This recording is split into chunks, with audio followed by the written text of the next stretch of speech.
And Steve, how about I bring you on stage? We have a TikTok celebrity, Steve. Hey, Ha ha ha. how are you doing, Artem? Hey, hi, buddy. Good. Great to see you. Good to see you too.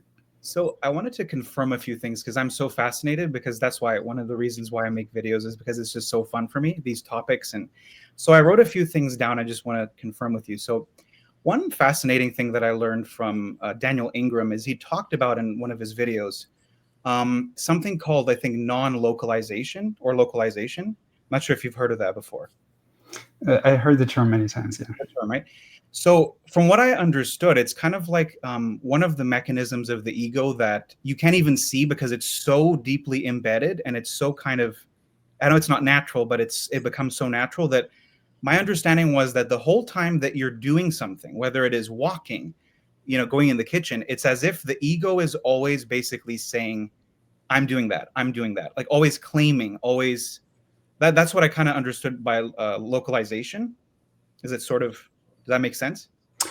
I haven't read or watched the video. I can only comment on the term. I mean, you can. Uh, you can interpret it this way. So if you interpret it this way, that's actually not a very good term, I would say, Okay. uh, uh, because what is truly happening is the difference between the actual experience, the actual, like, for example, walking, and the narrative of the experience. So you're right. So the narrator tries to claim ownership of Ownership, yeah. the experience, right? But the truth is that this voice is just narrates. It actually cannot do anything at all. Uh, I think this is true, and you can look at it from this perspective. This is absolutely true. So there's a huge difference between narration and what narration pretends to be, and what narration claims to be, right? So the narrative, the thinker says, "I am doing all these things," but that's actually very easy to see in your own experience that it's mostly narrates. I mean, the thought cannot do anything. Like even just from purely practical perspective, leave alone this kind of awareness, consciousness, and stuff. If you just get up from your chair, well, it's certainly not a thought that did it, right? So there's a thought that says, "Okay, I get up from the chair." That's just a thought, Yeah. right? Uh, I think a much more interesting, and again, I don't know if that's what Daniel is talking about, but I think is much more interesting aspect of this term localization is when you try to locate yourself, or you locate the ego in your experience. And sooner or later, if you try to do this, you will fail, because this subjective experience of having something localized, to which does, views, looks, and kind of a perceiver, a kind of a thinker, feeler, like some entity which is outside, which is separate, let's say, from the field of consciousness, which is separate from the all the field of experience. Like, for example, from the field of vision, from the field of hearing, from the infinite field of experience. The illusion that there is this separate entity is created by the fixation of attention. Okay. So in the separate state, our attention is fixated on thought. And that creates the illusion that that in your infinite experience of consciousness, there's this local entity which is central to the Yeah. experience. But the only reason that it feels to be central to the experience is because you give it so much attention. Hmm. So when our attention starts including other things, I mean, that's why people speak about expansion of consciousness. So the expansion of consciousness and the expansion of attention are the same thing, Yeah. right? And and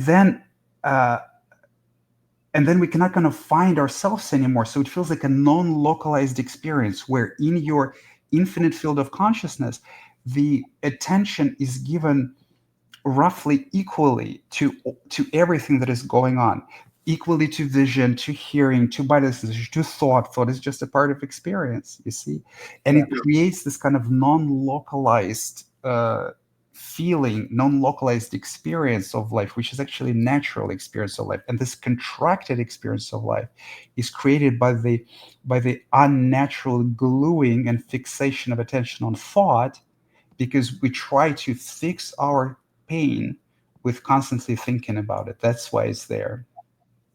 Can I share? So related to this, this is so fun to ask. So, I was once walking in a park, right? And whenever I go there, I try to just kind of stare at everything. Just I'm just there to kind of. It's almost like a meditation. Yeah, that helps actually to realize that. Yeah, all of it. Yeah. So this is why I'm asking this, because I had a very trippy experience, which was, the only way to say it is I just kept staring, and you just get more peaceful and more peaceful and silent. And then what happened is I was on this beautiful street, and this house was for sale. And me and my dad sometimes we like looking at beautiful houses. And so I had this idea, let me grab my phone to find it and then send him the message. So what I started to notice in that moment was what I'm thinking is a little glimpse into non-localization, because it was so strange. It started to feel, and it's hilarious how the ego would describe it, as the body seemed to be in charge. Yep. No, no, That that's was absolutely very right. weird. And it was and then what happened? So it felt first, I think it was the first time I realized what the flow state is, and I thought I knew what it was, and it felt like the biggest relief that I didn't have to localize, because it was just like something. And then what happened later, of course, is after it was amazing, then terror came. Of course. Because the ego's like, "Hey, I'm not in charge of the body." So this all makes sense, right? Yes, absolutely, absolutely. You're going like right where you should be going. That's absolutely right, absolutely right. Because the ego is not the body. It's also a very big misconception in spirituality. That's why I make such a big emphasis on the body. Trust the body. Learn to listen to the body. Look, give attention to the body. The egoic pain manifests as the bodily pain. The ego is the incessant thinker, and the kind of the conglomeration of emotions that we avoid usually, Yeah. to kind of uh, substantiate this. Think of that all of those emotions are suppressed emotions from the past. The ego only pretends that it controls the body. The ego does not control the body. It never. It's just a process. You can say that it's a process in your brain that is continually coming up with different stories to avoid a certain emotional experience or a certain energetic experience, or cling to a certain energetic experience. That's basically all it is. What really lives is the body. Yeah. What really walks is the body.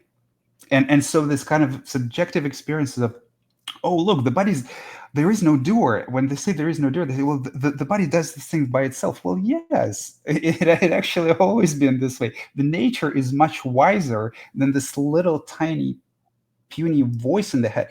And the body is the nature, literally. Like, the complexity of the body is unbelievable. Yeah. You actually have like lots of microorganisms, like millions and billions of microorganisms in your body. There are probably like thousands or hundreds of thousands of different DNA in your body. Yeah. What your body is just, it's impossible just to imagine the complexity of it. And all of this happens to work perfectly by its own. You just need to step out of the way.